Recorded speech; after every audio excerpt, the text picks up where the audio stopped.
正当我们全神贯注地投入奥运备战之时，传来四川省汶县发生7.8级特大地震的消息。突如其来的灾害牵动着全国人民的心，也牵动着我们中国运动员的心。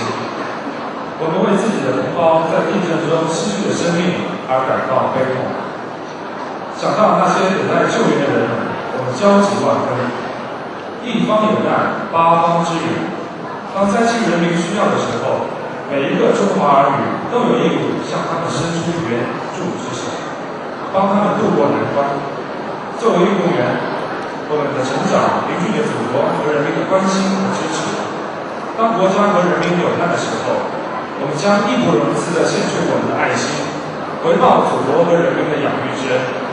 虽然我们不能亲自去参加救灾，但我们的心与灾区人民在一起。